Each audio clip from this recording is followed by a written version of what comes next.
Margaret Hayes was detained by a racist cop simply for resting on a bench as a growing crowd witnesses the unfairness. Her son, Daniel Hayes, a prominent civil rights attorney, arrives to confront the injustice. Tensions rise, and what happens next sparks a powerful stand against racial profiling and misuse of authority. If you like this content, please click like and don't forget to subscribe to the channel so you don't miss the next meaningful stories. Margaret Hayes, an elderly black woman, slowly walked through the wide marble corridors of the mall. The day had been long and exhausting. She had visited several stores, bought groceries, and was now headed for the exit, feeling her legs give out after all the walking. In her hands were 2 heavy bags, each seeming to grow heavier with every step. Groceries, household items, they were pulling her down, and the urge to find a place to sit and rest was getting stronger by the minute. Looking around, she spotted an empty bench near a small cafe located next to a fountain, which was a popular spot for visitors. It seemed like the perfect place for a short break. Margaret made her way there, taking her time so as not to strain herself. She carefully set her bags on the floor and slowly lowered herself onto the bench, feeling the tension in her back ease slightly. A soft sigh of relief escaped her lips. For a few moments, she closed her eyes, tried to relax, enjoying brief moments of calm amidst the hustle and bustle around her. It seemed as if the world slowed down a bit. People rushed with their shopping bags. Children laughed by the fountain, but she just sat, allowing herself a moment to rest. However, she didn't notice that Officer Reynolds had been watching her closely for several minutes. He was a tall white man who had been patrolling the mall for years. His job was to keep order and prevent any potential incidents. When he first noticed Margaret among the shoppers, his attention to her grew sharper. Her tired appearance, bags under her eyes, old coat, and heavy bags immediately caught his eye. To him, she seemed out of place among all the well-groomed, hurried shoppers. When Margaret sat down on the bench, Reynolds noticed that she had stayed in one place longer than he thought necessary for a simple rest. He had seen her earlier in other parts of the mall, and now his suspicions grew. He decided her behavior warranted further investigation. Officer Reynolds, a seasoned patrolman, had been working at this mall for a long time and had seen it all, from minor thefts to serious incidents. Daily patrols were his routine, walking through the stores, keeping an eye on visitors, and listening to what was going on around him. His job was to maintain order and prevent any potential disruptions. On this day, everything seemed normal until his attention was drawn to an elderly woman sitting on a bench near the cafe. It was Margaret Hayes, whom he had seen several times earlier that day in different parts of the mall. She was always alone, not speaking to other visitors, and this struck him as odd. Although she looked tired and seemed to be simply resting, a sense of unease stirred in Reynolds' mind. His experience and intuition often helped him notice the slightest deviations from a norm, and this time his focus was on Margaret. She had been sitting in one place longer than was usual for shoppers. In her hands were heavy bags of groceries, but instead of continuing her shopping or heading home, she just sat, seemingly waiting for something. This raised Reynolds' suspicions. His gaze swept over her figure. Modest clothing, an old coat, tired eyes. On the surface, she didn't seem like a threat, but Reynolds wasn't one to trust appearances. He recalled recent cases where elderly people had been involved in petty thefts, using their age as a cover to divert attention. These thoughts only deepened his suspicions. He positioned himself near a nearby column, not taking his eyes off Margaret. Deciding to observe her further, ready to step into her actions seemed even more suspicious. Not taking his eyes off Margaret, Officer Reynolds decided to act. His steps were slow and calculated, as if he was trying not to draw unnecessary attention. As he approached the bench where Margaret sat, his inner suspicions continued to grow. He mentally prepared for any reaction, though outwardly the situation seemed quite harmless. When he reached the bench, Margaret noticed his figure out of the corner of her eye, but didn't think much of it. She was confident she was just resting, like any other shopper at the mall. However, Officer Reynolds stopped directly in front of her, making it clear that his presence was intentional. He leaned slightly forward, as the try and peered directly into her face, casting a shadow over her, which caused a slight feeling of unease in Margaret. "Can I ask what you're doing here?" Reynolds said coldly, with an obvious note of suspicion in his voice. He spoke as if he was addressing not an elderly person, but someone caught in illegal activity. The question was direct, almost harsh, immediately throwing Margaret off balance. She froze for a moment, trying to understand why a police officer had approached her and what she could have done wrong. Feeling a bit confused, she looked at Reynolds with bewilderment and still not grasping the situation. Calmly responded, "I'm just resting. I bought groceries and sat down for a minute to rest." Her words were honest, but Reynolds' tone remained skeptical. He briefly glanced at her bags, as if trying to find something that could confirm his suspicions. But instead, he met her tired eyes, which showed no hint of any hidden intentions. Officer Reynolds listened to Margaret's response, but his internal discontent only grew. Her simple explanation didn't satisfy his suspicions. He frowned, as if her words weren't convincing, and decided to continue questioning her. He felt that this woman was hiding something, and his professional wariness overrode his reason. "Why have you been sitting here for so long?" he asked sharply, squinting at her coldly. "You've been here alone for a while, and it seems strange to me that you're not moving on." His tone was almost accusatory, even though there was nothing incriminating in her behavior. Margaret frowned, confused by the aggressive questioning. She honestly tried to explain that she was simply tired after a long day of shopping and had sat down to rest, like many other visitors in the mall. "I've been to several stores, and my legs are really tired," she replied calmly, trying not to react to the increasing pressure.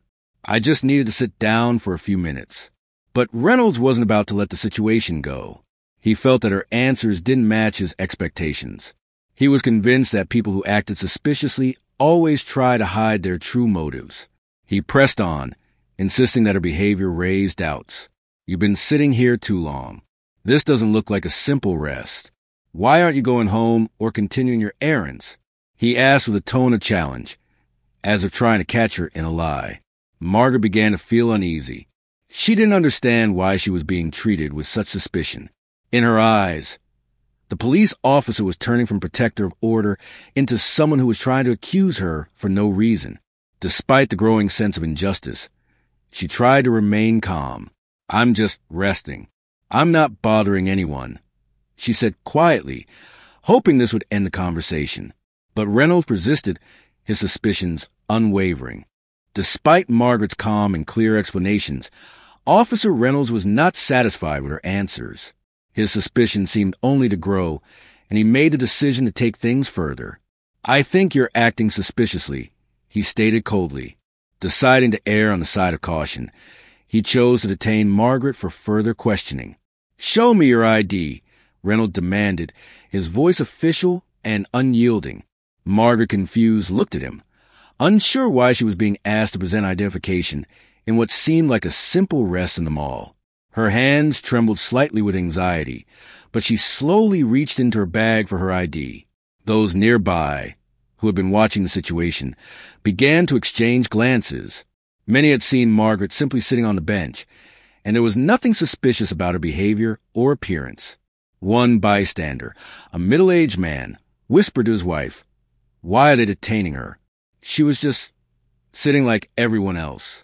With each passing second, the crowd around the bench grew larger, and more people began to question the situation, sensing an injustice. Reynolds, noticing that people were paying attention to his actions, made another decision. He called for backup. For him, this was a routine step in such situations. Maybe she'll need to be questioned more thoroughly, he thought, dialing his colleague through the radio. He felt that his actions were justified, but to the onlookers it was clear that this elderly woman posed no threat. The frustration among the crowd was growing. "This is unfair," a young woman nearby called out. Another man, holding a child in his arms, looked puzzled by what was happening. "Why does she need to show her ID? This is ridiculous." But despite the murmurs of the crowd, Reynolds continued his actions, ignoring their reaction. Margaret, feeling the tension growing around her, handed her ID to the officer with trembling hands. Her heart pounded with anxiety, but she hoped that this would all be over soon and she could go home peacefully. As Reynolds started the detention process, the crowd around him began to grow quickly. People nearby noticed what was happening and gathered around the bench where Margaret was sitting. To many, it was clear that the woman posed no threat and had broken no rules. Their confusion and outrage grew by the second. She was just sitting there. A young woman standing a little distance away shouted, her voice trembling with indignation. Her words were immediately echoed by others. Yeah, she didn't do anything wrong, added an older man who had been watching Margaret rest. He was sure she was just tired, like many other shoppers in the mall. The crowd's reaction grew louder, and conversations about the apparent injustice spread. So, you can't even sit in a mall anymore? Sarcastically asked a man in a leather jacket, watching the scene with visible irritation. Several people pulled out their phones and started recording the situation, capturing everything in case things took a serious turn. Reynolds, standing in front of Margaret, seemed oblivious to the growing discontent. His face remained expressionless, his actions mechanical. He was entirely focused on his duties, convinced that the detention was justified. He continued checking Margaret's documents, acting as if he couldn't hear the crowd's comments. But the voices grew louder, and the tension increased. People sensed the injustice unfolding right in front of their eyes. She didn't do anything, yelled a middle-aged woman, who was beginning to worry that the situation might spiral out of control. A few people stepped closer, as if ready to intervene if the officer took things further. Reynolds continued to ignore them. To him, the crowd was just background noise, something that shouldn't distract him from his duty. His goal was to complete the task at hand, regardless of the growing outrage around him. One bystander, a man in his 40s standing in the crowd and watching the scene, couldn't take it anymore. Overcome by a sense of injustice, he decided to act. Seeing that the elderly woman was struggling to handle the situation and being detained without valid reasons, he took a step forward. Approaching Margaret, he quietly asked, "Excuse me, do you need to call someone? Are you okay?" Margaret, feeling her nerves at the breaking point, didn't respond immediately. However, she knew the situation was getting out of hand, and she desperately needed help. With a trembling voice, she whispered, "Yes, please, my son, Daniel. Please call him." Margaret's hands shook as she gave the man her son's phone number. Despite being strangers, the man showed kindness and support at a crucial moment. The man quickly pulled out his phone and dialed the number. As the phone rang, he thought about how best to explain the situation. After a few rings, a voice on the other end answered. "Hello? Is this Daniel?" The bystander asked. "Yes, this is him. What's going on?" Daniel's voice already carried a hint of concern. The bystander took a deep breath and quickly explained, "I'm at the mall. Your mother, Mrs. Hayes, is being detained by a police officer for no apparent reason. She was just sitting on a bench, and then this all started. It seems like something unfair is happening." There was a pause on the other end of the line before Daniel's voice changed, becoming firm and serious. "What? My mother is being detained? Thank you for telling me. I'm on my way," he said, his words calm but laced with growing anger. Daniel was a well-known figure in the city, and this situation was unimaginable to him. He couldn't believe that his mother, who had harmed no one, was caught up in such a scenario. After the call ended, the kind stranger returned to Margaret, offering her a reassuring smile. "Your son is on his way. Everything's going to be okay," he said softly, noticing how her face relaxed slightly at his comforting words. Margaret nodded gratefully, though her heart was still heavy with anxiety. Daniel sped to the mall, his heart racing. He couldn't believe his mother was being detained without reason. As soon as he got out of the car, his eyes immediately found the bench where his mother, Margaret, sat. She looked small and vulnerable, surrounded by a crowd of onlookers and the police.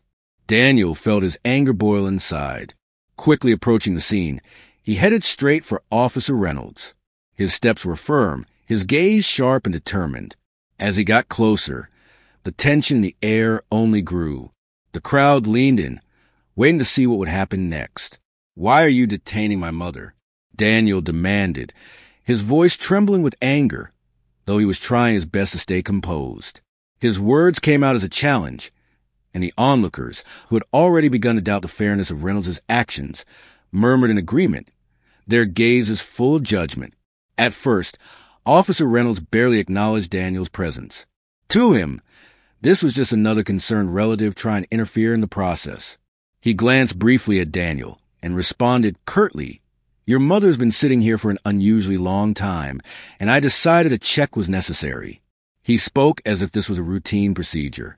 However, when Daniel stepped closer and locked eyes with the officer, Reynolds started to recognize something familiar in his face. For a few moments, the officer tried to connect the dots, and suddenly it hit him. This wasn't just any concerned son. This was Daniel Hayes, a respected civil rights attorney who had successfully defended many cases in court, including several high-profile ones against the police. Reynolds knew his reputation and realized the situation was becoming far more serious than he had anticipated. Reynolds' confidence wavered instantly. A chill ran down his spine. He hadn't expected Daniel's intervention to bring his actions into question. Now, realizing this could escalate to a much higher level, Reynolds began to doubt whether detaining the elderly woman was the right decision. Daniel stared directly into Reynolds' eyes, then firmly said, "I'm a civil rights attorney, and right now, you're detaining my mother without any legal grounds." His words landed like a lightning bolt, striking both Reynolds and the crowd around them. This wasn't just a statement. It was a direct challenge to the officer's actions, and Reynolds understood that the situation had just taken a much more serious turn. The crowd, which had been quietly watching, began to cheer Daniel on. People whispered among themselves, expressing approval for his words. "That's Attorney Hayes. He's right." Someone from the crowd shouted, and even more people voiced their support for Daniel, their voices growing louder. They had sensed injustice, and now felt certain that the officer's actions were unjustified. Reynolds, realizing that the man standing in front of him was no ordinary person, but a well-known lawyer, knew he had made a serious mistake.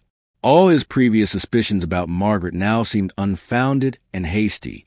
He looked at her, an elderly, tired woman who had simply wanted to rest after a long day of shopping, and realized that his actions had not only been inappropriate, but could also have severe consequences for his career.